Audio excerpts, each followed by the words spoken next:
রক্তদান শিবিরে তো বার্তা দেওয়ার কিছু নেই। রক্তদান শিবির একটা মহৎ দান।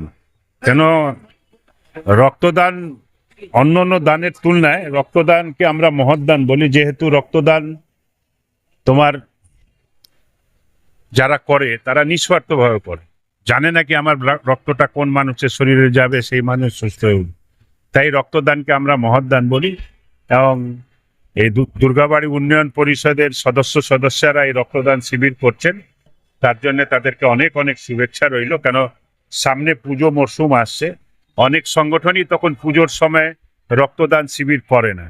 তার জন্য এই সময় রক্তদান শিবির করা যেন পুজোর সময় কারো রক্তর সংকট না দেখা যায়, তার জন্য এই সময়টাকে বেছে নেওয়ার জন্য আরো বিশেষ করে দুর্গাবাড়ি উন্নয়ন পরিষদের সদস্যদের ধন্যবাদ জানাই।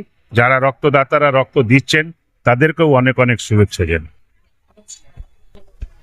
এটা তো প্রতি বছরই এখানে রক্তদান হয়, আমরা সবাই আসি, কারণ এটা রাজনীতির জায়গা না, রক্তটা হলো সবার জন্যে। তাই এখানে আমাদের কোনো দল নিমিষে আমরা এখানে সবাই আসি। এই প্রোগ্রামটা প্রতি বছরই এই দুর্গাবাড়ি করে, এর জন্য আসতে ভালো লাগে এখানে। আর এখানে সবার সঙ্গে পরিচিতি তো, যার জন্য আরও ভালো লাগে। বার্তা একটাই, আমরা 35 বছর আমাদের ওর থেকে সিনিয়র যারা আছে আমরা ওদেরকে দু হাত থেকে আশীর্বাদ করি, ও যেন এইভাবে পরিচালনা করে যেতে পারে। আমাদের এই অনুষ্ঠানটা আমাদের মনে হয় যে পাড়ার একটা বাড়ির কোনো অনুষ্ঠান, কারণ এইভাবে আমরা 35 বছর পথ চলেছি একভাবে। এই 35 বছর ও আমার সঙ্গে, যখন ও ছোট ছিল তখন আমরা পরিচালনা করতাম, এখন ও পরিচালনা করে, আমরা ওর সাইডে থাকি। তো ন্যাচারালি উন্নয়ন পরিষদের মানেই অনেকে জানে না, এইটা ডক্টর আতা মোহাম্মদ রোড ছিল। উন্নয়ন পরিষদ যারা তৈরি করেছিলেন তারা আমাদেরকে এইটা দুর্গাবাড়ি নামে খ্যাত করে আমাদের হাতে দিয়ে গেছিলেন। আমরা সেই দুর্গাবাড়ি নামের যে মাহাত্ম্য সেইটাকে বজিয়ে রাখার জন্য আমাদের এইটা হচ্ছে দুর্গা মণ্ডপ। এবং দুর্গা মণ্ডপের ছোট্ট একটি টিনের জায়গা থেকে আজ দুর্গা মণ্ডপ এতটা হয়েছে, তার একটাই কারণ, সেটাও হচ্ছে ওই সুজিত গাঙ্গুলির পরিশ্রম করা আর আমাদের সঙ্গে নিয়ে পথ চলা।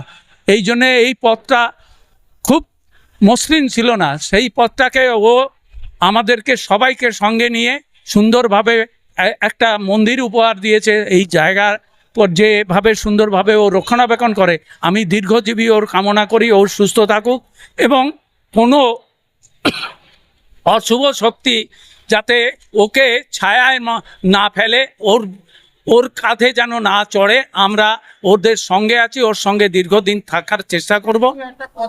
সাংগঠনিক মানুষ ছিলেন, কার বাড়ি কোথায় কি অসুবিধা হচ্ছে, কে আমাদের এই ছোট প্রোগ্রামে আমাদের সঙ্গে এইখানে থাকে, কাঁধে কাঁধ মিলিয়ে এই অনুষ্ঠানকে যত সুন্দর করে। ধন্যবাদ সবাইকে। পর্যন্ত 36 জন রক্ত দিয়েছে, এখনো নামের লিস্ট আছে, ওখানে লাইনে দাঁড়িয়ে আছে, আপনারা দেখছেন। আগের বার আমরা 71 জন রক্ত পেয়ে যান, আমাদের 70 জনের ছিল। কিন্তু একজন দর্শকদের একটাই বার্তা দেব যে আগামী বছর আমরাও থাকবো, আপনারাও যেন আসেন। আপনারা না হলে আমাদের এই অনুষ্ঠান সুন্দর হবে না। সেই জন্যে আমাদের যে সমস্ত সদস্যরা আছে তারা যদি এইখানে সবাই আসে, তাহলেই এই জায়গাটা আরও সুন্দর হবে, আরও ভালো, এই উৎসব আরও ভালোভাবে আমরা পরিচালনা করতে পারবো। আমাদের মেন ব্যাপারটা হচ্ছে যে দুর্গাবাড়ি উন্নয়ন পরিষদ, যে পরিষদ গঠন হয়েছিল একসময় সত্য গাঙ্গুলির হাত ধরে, এবং দুর্গাবাড়ির বয়স্ক এবং পুরনো আদি বাসিন্দারা মিলে তখন যখন তৈরি করেন, তখন এই সমন্বয় কোনোদিন ছিল না যে এখানে দলবেশ নির্বিশেষে সবাই এর মধ্যে পার্টিসিপেট করেছে, যার জন্য সেই ধারাটাকে এখনও আমি চালিয়ে যাচ্ছি। এখনও আমাদের মধ্যে সেই ধারাটাই রয়েছে। এই মাঠে সমস্ত রাজনৈতিক ব্যক্তিত্ব কিন্তু এখানে এসে সবাই মিলেমিশে একসাথে এই রক্তদানকে সাহায্য করার জন্য এগিয়ে আসে, এবং এই সমন্বয় দীর্ঘদিন চলতেও থাকবে। আগামী দিনে বিভিন্ন অনুষ্ঠান আমাদের হয়, আমাদের দোতলায় লাইব্রেরি করার একটা চিন্তাভাবনা আছে, আমাদের অনেকগুলো কনস্ট্রাকশন ইনকমপ্লিট আছে, সেগুলো চলছে, এবং ভবিষ্যৎ কর্মসূচি মানুষের সেবায় যতগুলো এগিয়ে নিয়ে যাওয়া যায় আমাদের সেই কর্মসূচিগুলো রয়েছে। এবং ম্যাক্সিমাম মানে এখানকার মেম্বার হচ্ছে আমাদের সব অ্যাবাভ 70, যারা এই সমন্বয় মাঠে বসে ব্যাপক আনন্দ উপভোগ করে। রোজ এখানে রাত্রি 8টা থেকে 10টা অবধি তারা বসে গল্প করে, এবং তারা স্যাটিসফাইড যে আমাকে তারা এত ভালোবাসে যে আমার হাত ধরে আজকে এই জায়গাটা তৈরি করতে পেরে আমিও নিজেকে ধর্মমত করি, এবং আমার জ্যাঠা মশাইয়ের স্বপ্নকে আমি সার্থক করার পথে চলছি। আরও কিছু কাজ বাকি আছে, করব। অবধি 50 হয়েছে, কেন যে এইবার আমাদের হয় 70-80 জন, এই শনিবার দিন করার জন্য আমাদের একটু বোধহয় সমস্যা হলো, অনেক লোক শনিবারে দিতে চায় না। দ্বিতীয়ত আমরা করলাম কেন, আমাদের রোববার বাদ দিয়ে সোমবার হচ্ছে এখানকার মন্দিরের বাৎসরিক একটা বড় অনুষ্ঠান ভাদ্রকালী পুজো, সেইটার জন্য একদিন গ্যাপ রাখলাম রোববার, সেই জন্য আমরা শনিবার, নাহলে আমরা রোববারই করি।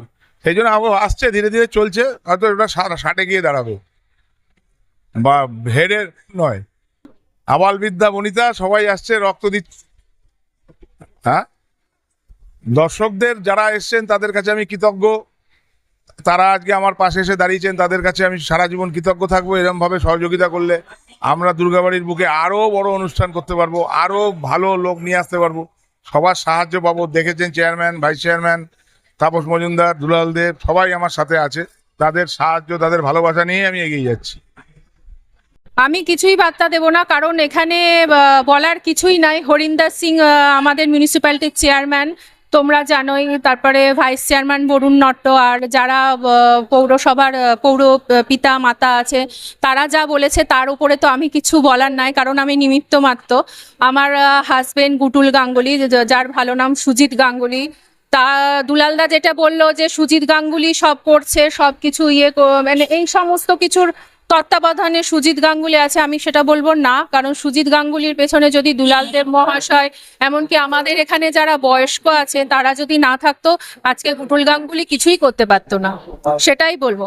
আর এটাই আমার কাছে বার্তা আছে যে প্রত্যেক বছর যাতে এইটা হয়, আমি সবার কাছেই একটা অনুরোধ রাখবো, সবাই যেন আসে, আমাদের এই অনুষ্ঠানটাকে এগিয়ে নিয়ে যায়, এটাই আমার কাছে বার্তা, আর কিছুই না। উন্নয়ন পরিষদের পক্ষ থেকে এই সান্ধ্যকালীন রক্তদান শিবিরের আয়োজন করেছি। এই রক্তদান শিবিরের প্রধান উদ্যোক্তা হচ্ছে সুজিত গাঙ্গুলি, যাকে আপনারা এলাকার লোক ঘুটুল নামে চেনে।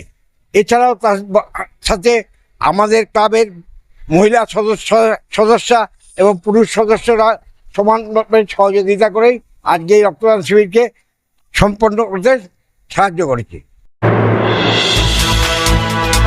এতক্ষণ আপনারা দেখছিলেন নিউজ বাংলা টিভি। সঙ্গে থাকুন, দেখতে থাকুন নিউজ বাংলা টিভি।